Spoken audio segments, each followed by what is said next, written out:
क्या आपने कभी ये महसूस किया है, आप जो कहना चाहते हैं आप वो कह नहीं पाते, फिर आपको उस चीज के लिए बुरा लगता है। तो हो सकता है कि आपको कम्युनिकेशन स्किल्स बेटर करने की जरूरत है। बेटर कम्युनिकेशन करना आपके लिए बहुत ही जरूरी है, इसके बिना आप लाइफ में सक्सेस नहीं पा सकते हो। Why to develop communication skill, हमें कम्युनिकेशन स्किल्स क्यों सीखना जरूरी है, पहले इससे समझ लेते हैं। ये तो आप सभी जानते हो कि कंपटीशन कितना ज्यादा बढ़ चुका है। आप जिस भी फील्ड में जाओगे हर चीज में कंपटीशन बढ़ चुका है। आप जिस भी फील्ड में सक्सेसफुल होना चाहते हो उस फील्ड में आपको कंपटीशन का सामना तो करना ही पड़ेगा। आप अगर किसी इंटरव्यू के लिए जाते हो या किसी मीटिंग के लिए जाते हो तो आपको बहुत ज्यादा नेसेसरी है कि आपको कम्युनिकेशन स्किल्स आनी चाहिए। आप इंटरव्यू का आंसर तभी दे पाओगे जब आपको इफेक्टिवली आप कम्युनिकेट कर पाओगे उससे। अगर आपका कोई बिजनेस है, आप एक ही दिनों में बहुत सारे लोगों से मिलते हो, बहुत सारे आइडिया शेयर करते हो, इंफॉर्मेशन शेयर करते हो, तो आपके लिए बहुत ज़्यादा नेसेसरी हो जाता है कि आपको इफेक्टिवली कम्युनिकेशन आनी चाहिए।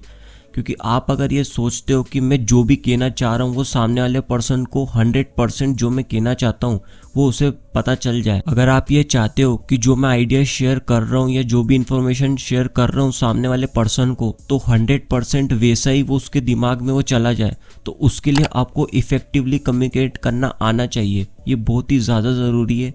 अगर आप डेली नए लोगों से मिलते हो या आइडिया शेयर करते हो तो ये बहुत ही ज़रूरी होता है। तो इफेक्टिव कम्युनिकेशन के लिए ऐसे तो बहुत सारी चीज़ें होती है, लेकिन आज इफेक्टिव कम्युनिकेशन के लिए मैं आपको ऐसी 6 तरीके बताने वाला हूँ। तो यहाँ पर जो पहला पॉइंट आता है वो है लिसनिंग। अगर आप किसी से कम्युनिकेट कर रहे हो, किसी टॉपिक पर बात कर रहे हो, तो ये बहुत ही ज़्यादा ज़रूरी है कि आप सामने वाले की भी सुनो। आपको सुनना होगा, वो क्या कहने की कोशिश कर रहा है उसे ध्यान से समझो कि वो क्या आपको बता रहा है, तभी तो आप उसके आंसर दे पाओगे। आपको उसकी बातों को इंटरेस्ट के जरिए लेना है। सामने वाला पर्सन आपको जो भी कह रहा है उस बात पर आपको फोकस करना है। जब आप उस पर फोकस करोगे तभी आप उसे समझ पाओगे।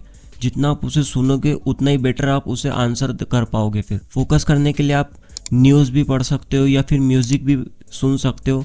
न्यूज़ देखते समय आपको इस चीज़ का ध्यान रखना है कि जो भी वो रिपोर्टर आपको कह रहा है उसके एक एक वर्ड आपको क्लियर होने चाहिए।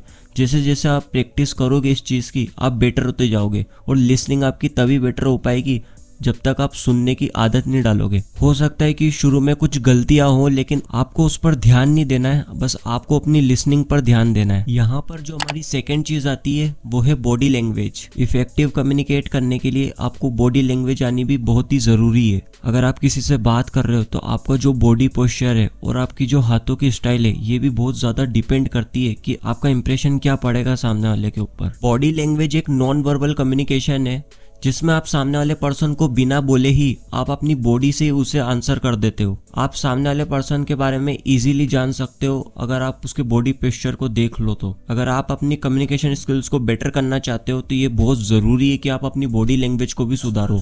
बॉडी लैंग्वेज हमारे लिए बहुत ज़्यादा ज़रूरी होती है। अगर आप किसी मीटिंग में जा रहे हो या फिर आप किसी इंटरव्यू के लिए जा रहे हो, अगर आप वहाँ पर जेब में हाथ डाल करके बैठे रहोगे तो फिर आपका इंप्रेशन वैसा ही पड़ेगा। तो आपको इस चीज़ का ध्यान रखना है कि बॉडी लैंग्वेज ये आपकी बहुत ज़्यादा ज़रूरी और सही होनी चाहिए। यहाँ पर जो हमारा तीसरा पॉइंट आता है वो है कॉन्फिडेंस। अगर आपको दूसरे पर्सन के लिए एक पॉजिटिव इंप्रेशन छोड़ना है तो आपको कॉन्फिडेंस तो होना ही चाहिए। अगर आपके अंदर आत्मविश्वास ही नहीं होगा तो आप जो भी उसे कहना चाहते हो आप उसे कह ही नहीं पाओगे, क्योंकि कॉन्फिडेंस हमारे लिए बहुत ज़्यादा नेसेसरी है। आप जो बताना चाहते हो, जो भी आप इन्फॉर्मेशन शेयर करना चाहते हो, शायद आप उसे सही से शेयर ना भी कर पाओ। वो इसीलिए क्योंकि आपके अंदर कॉन्फिडेंस नहीं है। आप बताना तो जो चाहते हो आप उसे बता ही नहीं पाओगे। तो आपको इस चीज़ का ध्यान रखना है कि आपके अंदर कॉन्फिडेंस तो होना ही चाहिए। भले ही आपको शायद उस बारे में नहीं पता हो कि वो क्या बताना चाह रहा है या हम उसे जवाब नहीं भी दे पा रहे, बट कॉन्फिडेंट रहोगे तो आपको सामने वाले पर्सन के लिए आपका इंप्रेशन ठीक ठाक रहेगा। अगर आपकी कम्युनिकेशन स्किल्स में एक फुल्ली कॉन्फिडेंट आप रहोगे तो इससे क्या होगा कि आप जिस भी मीटिंग या पार्टी या फंक्शन में अगर आपको पब्लिकली स्पीच देनी होगी तो आप उसे अच्छे से दे पाओगे। तो कॉन्फिडेंट रहना बहुत ही ज्यादा जरूरी है। तो आपको इस चीज का बेहद ही खास ख्याल रखना है कि आप हमेशा कॉन्फिडेंट रहो। यहाँ पर जो फोर्थ पॉइंट आता है वो है क्लियर वर्ड्स। बेटर कम्युनिकेशन के लिए बहुत ही जरूरी है कि आप जो भी बात कर रहे हो उस बात में जो शब्द आप यूज कर रहे हो उसमें क्लियर वर्ड्स होने चाहिए। अगर आपसे बार बार गलतियां हो रही है तो आप ये कर सकते हो कि आप जो भी बोल रहे हो उसे धीरे धीरे बोलो। जब आप उसे धीरे धीरे बोलोगे तो आपके जो वर्ड्स है वो आपसे क्लियरली आप उसे बोल पाओगे। अगर आप उसे जल्दी जल्दी बोलोगे तो हो सकता है कि पहले ही आपको शायद उसे सही से बोलना ना आता हो और आप उसे खराब बोलोगे। तो सही यही होगा कि आप उसे धीरे धीरे बोलने बोलने की कोशिश करो। जितना भी आप क्लियर वर्ड्स का यूज करोगे उतनी आपकी एक्यूरेसी बेटर होती जाएगी। जितना आप साफ और सही बोलोगे उतना ही आपको लोग पॉजिटिवली देख पाएंगे और समझ पाएंगे। तो क्लियर वर्ड्स आपके लिए बहुत ही जरूरी है। तो यहाँ पर जो 5th पॉइंट आता है वो है क्वेश्चन। अगर आपको सामने वाले पर्सन के लिए जो भी वो बात कर रहा है उस चीज के लिए अगर आपको थोड़ा सा इंप्रेसिव बनना है तो आप उसकी बातों पे कुछ क्वेश्चन पूछ सकते हो। जो भी आप क्वेश्चन पूछोगे बस आपको इस चीज का ध्यान रखना है कि वो क्वेश्चन उसकी बातों से रिलेट करना चाहिए। अगर आप किसी अदर चीज पर क्वेश्चन पूछोगे तो वो समझेगा ये मेरी बातों पर बिल्कुल भी ध्यान नहीं दे रहा, और इससे फिर उल्टा भी हो सकता है।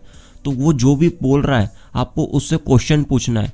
जैसे जैसे आप क्वेश्चन पूछोगे उसे लगेगा कि आप उसकी बातों में इंटरेस्ट ले रहे हो, और इससे आपकी कम्युनिकेशन स्किल्स बेटर होती है।